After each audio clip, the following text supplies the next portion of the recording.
A compreensão correta do juízo investigativo exige que sigamos a revelação bíblica em uma linha contínua, sem saltos teológicos, respeitando a progressividade das Escrituras. Essa doutrina não nasce de um evento isolado, nem de uma leitura fragmentada da Bíblia, mas de um encadeamento lógico-teológico, que começa a partir do caráter de Deus, passa pelo santuário, alcança a obra de Cristo e culmina no julgamento. Tudo começa com uma afirmação essencial: Deus governa um universo moral. A Bíblia não apresenta Deus apenas como criador, mas também como legislador e juiz. E a justiça não é um atributo secundário, ela sustenta o seu governo. Veja comigo o texto dos Salmos 89:14. Justiça e juízo são a base do teu trono, misericórdia e verdade vão adiante do teu rosto. Esse verso estabelece uma ordem teológica importante. A misericórdia não substitui juízo, ela caminha à frente dele. Isso significa que o perdão divino nunca é arbitrário, mas sempre coerente com a justiça. Quando o pecado entra no mundo, o problema que surge não é apenas moral, mas também jurídico. Deus declarou a consequência do pecado, mas não executou imediatamente a sentença. Em Gênesis vemos Deus dialogando, perguntando, ouvindo. Veja Gênesis 3:9. Mas o Senhor Deus chamou o homem, perguntando: onde você está? Essa pergunta não revela ignorância divina, mas o princípio do juízo investigativo em sua forma mais primitiva. Deus permite que o ser humano se posicione diante da verdade. Desde o Éden, o juízo divino envolve investigação, exposição e responsabilidade, não impulso. Esse princípio é institucionalizado no sistema do santuário. O santuário não era apenas um local de culto, mas um modelo teológico do plano da salvação. Diariamente o pecador confessava os seus pecados e o sacrifício morria, e o perdão era concedido. Contudo, o pecado não era eliminado definitivamente naquele exato momento. Ele era registrado simbolicamente no santuário com a aspersão do sangue. Agora, observe com atenção o seguinte: uma vez por ano ocorria o dia da expiação, um dia completamente distinto. Veja comigo Levítico 16:30. Porque naquele dia se fará expiação por vocês, para purificá-los. Então vocês estarão purificados de todos os seus pecados diante do Senhor. Aqui não se trata de perdão individual, mas da purificação final.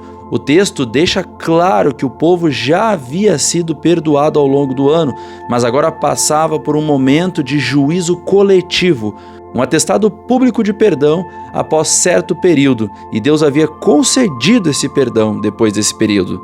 Isso estabelece um princípio teológico fundamental. O perdão antecede o juízo, mas o juízo confirma o perdão. E esse perdão não desaparece no tempo dos profetas, pelo contrário, ele é ampliado. Em Daniel 7, o cenário do santuário terrestre é elevado a um tribunal celestial. Veja Daniel 7:9. Assentou-se o tribunal e foram abertos os livros. Aqui surgem elementos jurídicos explícitos: livros, tribunal, julgamento. E note algo decisivo: esse juízo acontece antes da entrega do reino aos santos. Portanto, há um juízo anterior à recompensa, um juízo deliberativo, investigativo ou pré-advento. Esse mesmo princípio aparece de forma ainda mais clara em Daniel 8. Veja comigo Daniel 8:14. Até 2.300 tardes e manhãs, e o santuário será purificado. O contexto não é abstrato. Daniel 8 descreve poderes políticos e religiosos que distorcem a verdade, perseguem os fiéis e profanam o que é santo. A purificação do santuário, portanto, não é apenas um ritual, ela é teológica e judicial. Trata-se de restauração da justiça divina e da verdade diante do universo. Daniel 9 conecta esse tempo profético à obra do Messias, mostrando que o plano da salvação se desenvolve em etapas históricas. Isso é essencial para a teologia adventista. Deus age no tempo de forma ordenada, progressiva e inteligível. No Novo Testamento é aprofundado à luz da obra de Cristo. Veja comigo Hebreus 8. Temos um sumo sacerdote, ministro do santuário e do verdadeiro tabernáculo que o Senhor erigiu e não o homem. Cristo, além de morrer por nós, ministra em nosso favor como nosso sumo sacerdote. E essa ministração ocorre em um santuário real, celestial. Hebreus 9 explica que Cristo entrou no céu para comparecer por nós diante de Deus. E essa linguagem é sacerdotal e judicial. Onde há sacerdote, há intercessão. Onde há intercessão, há julgamento. Isso é reforçado por João. Veja comigo 1 João, no capítulo 2. Temos um advogado junto ao Pai, Jesus Cristo, o justo. Advogado pressupõe tribunal, tribunal pressupõe processo e processo pressupõe investigação. O juízo investigativo não contradiz o Evangelho de forma alguma. Ele é a arquitetura jurídica estruturada na graça.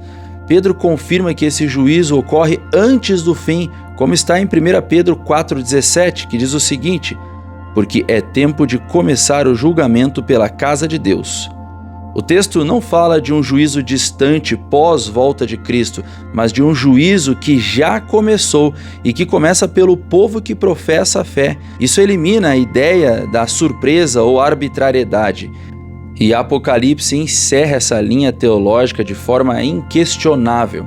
Veja Apocalipse 14:17. Temei a Deus e dai-lhe glória, pois é chegada a hora do seu juízo. O verbo é presente, ele não está no futuro, ele está antes da volta de Cristo. Isso confirma toda a sequência bíblica: santuário, juízo, retorno de Cristo e recompensa.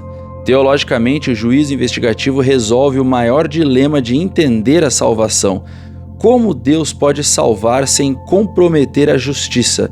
A resposta bíblica é clara. Ele salva pela graça por meio de Cristo somente e confirma essa salvação por meio de um juízo transparente e universalmente justo, para que todos vejam a glória de Deus e a verdade de Deus e o universo inteiro de maneira inquestionável perceba que Deus é justo e todas as criaturas não possam questionar aquilo que Deus determinou.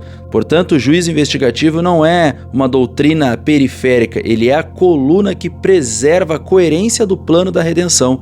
Ele afirma que Deus é justo sim, que a graça é séria, que o final da história será tratado com verdade e transparência inquestionável, para que não reste em criatura nenhuma dúvida. Que Deus abençoe você e a sua família.